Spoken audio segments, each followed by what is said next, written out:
What's up YouTube? Welcome to Cars, Cost, and Technology. So as many of you may already know, the 2019 Corvette ZR1 was finally announced today. It was made official this afternoon in Dubai. There's a lot of information that I want to go over with you guys and cover and make sure you guys are up to speed on this car. There's obviously no shortage of coverage and news articles on pretty much every automotive website out there about this car. It was such a highly anticipated release. I wanted to condense it down to a list of 5 solid points for you guys, make sure you're all familiar with what's special about this car and why it's got everyone so excited. Whether you're a Corvette enthusiast or you don't like Corvettes at all and you just want to see how it stacks up to your favorite brand, I'm going to touch on what makes this car important and why everyone should be, really excited for the launch of this in the spring of next year. There were a few details that were not shared today that we will discuss later on in the video, but for now let's talk about what we do know for sure. So the number one thing that I want to talk about is this is the fastest and most powerful production Corvette ever. Now I'm pretty sure all of us were anticipating this, obviously with it being a ZR1, it being a 2019 model year. I don't think anyone would have expected it to not be the fastest and most powerful. So what we were all wondering is by how much, how much faster was it going to be? How much more powerful would it be than say the C7 Z06 or even the C6 ZR1? So we've got some horsepower figures here to go over, and they were finally released. Some of the leaked figures were actually incorrect in terms of horsepower and torque. The final number is going to be 755 horsepower for the C7 ZR1, which is really impressive, and it's going to have 715 foot-pounds of torque, which is a little bit better than some of the leaked figures were suggesting. I think they were in the high 600s, like 680, which is one of the reasons I was skeptical about sharing that information with you guys. I wanted to make sure it was actually credible and true. As it turns out, it was incorrect. So like I said, 755 horsepower, 715 foot-pounds of torque, and you can see how it compares to a lot of the previous generation Corvettes. The C6 ZR1 had around 638 horsepower, so obviously much better there. 100 more horsepower than the C7 Z06. So, really incredible power here. And I think a lot of people were hoping it was going to be right around this ballpark. With the horsepower wars that are going around in the automotive market right now, we knew it had to be pretty much at least 700 horsepower more, with the Hellcat having 707, the new Demon having 840. Talks of the new GT500 having insane amounts of horsepower. We knew it had to be right in that general range, and obviously they delivered. Now we all know that horsepower is only half the battle. You got to make sure that the horsepower can be utilized and translated into real-world performance, and it doesn't look like the ZR1 is going to disappoint in that category. The exact 0 to 60 time was not shared today. They did mention it would be below 3 seconds, with the Z06 with the 8-speed auto coming in at 2.95 seconds for 0 to 60 time. I would imagine the ZR1 is going to be below that, maybe a 2.9 flat, 2.8. I'm not sure. Obviously this amount of horsepower is really pushing the limits of what a rear-wheel drive car can do, but hopefully we'll find that out soon, and it's going to be really fast, I'm sure, especially again for a rear-wheel drive car. I know it's going to be impressive. But moving on to the top speed, which obviously isn't very practical for your everyday owner of a car like this, but the ZR1 is capable of over 210 miles per hour. Now they didn't give us an exact mile per hour, and they didn't mention if it's going to be electronically limited or drag limited, or what the case would be when it reaches its top speed. But 210 miles an hour, even if that's the top speed, is still insane. Obviously there's not many people that are going to be able to test that or push that to the limit, but having those bragging rights is just kind of cool. I remember growing up hearing that a car could reach or exceed 200 miles an hour was just kind of like that magic number. Obviously those thresholds are continuing to be pushed higher and higher by all the incredible hypercars out right now, but to say that your Corvette, which is going to be well under $200,000, is able to exceed 200 miles an hour is just really awesome. And the previous crown there went to the C6 ZR1 at 205 miles per hour. But moving on, let's talk about number 2 here. So the LT5 was announced, and some discussion around that, as well as some new exhaust tech that's going into the ZR1. Some people are somewhat upset, saying that the LT5 is really just a revised LT4. I somewhat agree, but I also disagree, because I think there's been some awesome changes that were really worthwhile. And maybe they could have still called it an LT4, but just talked up how much work was put into it.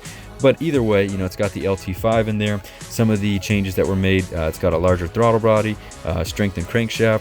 One of the coolest additions that I think is really going to change the way that the Corvette performs. Not only is it direct injected like other C7 Corvettes, but it's also got a supplemental port injection for fuel. So this is the first time that they've used kind of like a combined dual fuel delivery system with both direct and port injection.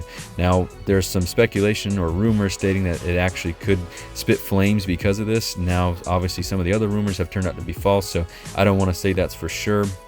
I didn't hear anything about it in all the official information released today, but that would be pretty insane if the ZR1 was able to shoot flames by default because of this port and direct injection setup without even having to modify the car at all. I'd love to see that. Now the exhaust system has been modified somewhat. It's actually got a new pressure sensitive spring that controls a valve, which actually helps the progression of the exhaust note to be a little bit smoother. So obviously it's going to still have the butterfly valves that we're all familiar with in the current C7 Corvettes, everything from the Stingray up to the Z06. The downside of those valves is when they open or close, you know, you're either getting the full exhaust note or a very muffled exhaust note. This spring valve is supposed to sort of help alleviate that a little bit and give you more of a gradual increase or decrease, which I think is an excellent idea. So I'm really excited to hear this car in person. A lot of sources are suggesting that it's the best sounding Corvette to date, which would make perfect sense. It's also worth noting that the LT5 has a significantly larger supercharger, which obviously contributes to that 100 horsepower increase over this LT4. But that does lead us into our next item on the list, which is number 3, and that's going to be the significant changes that they made in the cooling department. Now, most of us are probably familiar with some of the cooling issues that plagued the C7 Z06 when it first came out. It really only happened with heavy track use, but still, you know, when people buy a car like that they're considering a track-built or track-oriented car, you want it to be able to perform on the track with no issues, and the overheating problems really caught a lot of attention.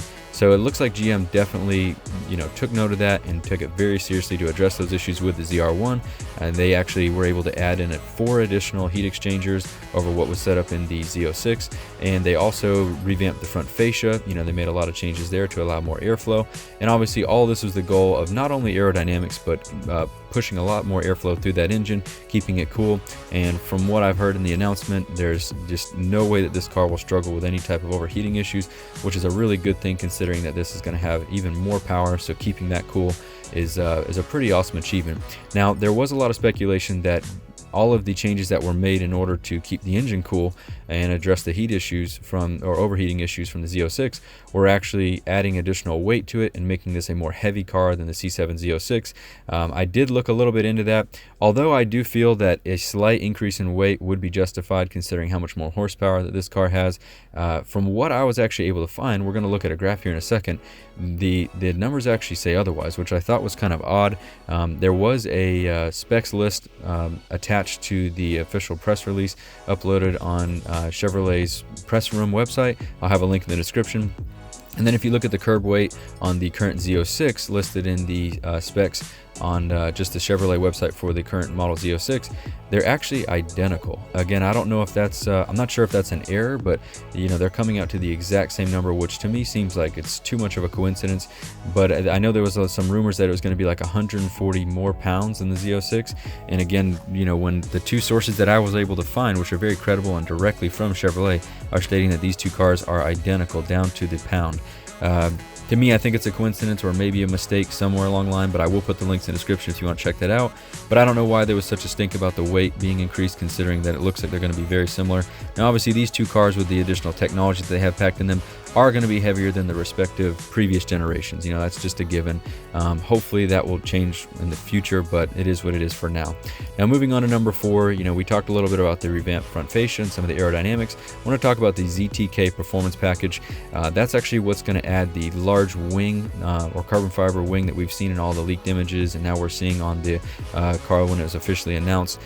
A lot of people, you know, this is again kind of a controversial topic. Some people love that wing, some people hate it. I personally think it looks really cool. I always said that, you know, we need some type of Corvette that competes with the Viper ACR, and sure enough, you know, I think that this is right up the alley of the ACR, and that wing is similar to the one that we see on the Viper ACR. So I personally like it. I think it looks cool. I think that the carbon fiber is a nice touch.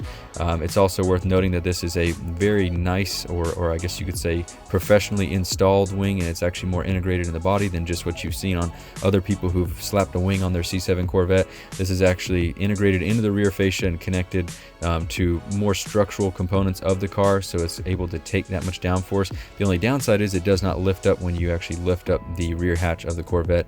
It's going to stay fixed there. So the ZTK package does also come with Michelin Pilot Sport Cup 2 tires, as well as more aggressive tune in the suspension, but that wing is you know, probably the most notable thing. It's worth noting that with the ZTK Performance Package and the larger wing, it does limit your top speed. I don't know exactly what it reduces the top speed to, but it is going to be altered. The standard equipment will be a slightly lower wing, which I don't believe images have been released yet, but keep that in mind. So the fifth thing that I want to talk about here is the fact that this is more than just a track car. Now, some people are really excited about this. Some people are disappointed about this. We've talked about the performance upgrades. We've talked about the top speed, the upgraded aero, engine changes and such.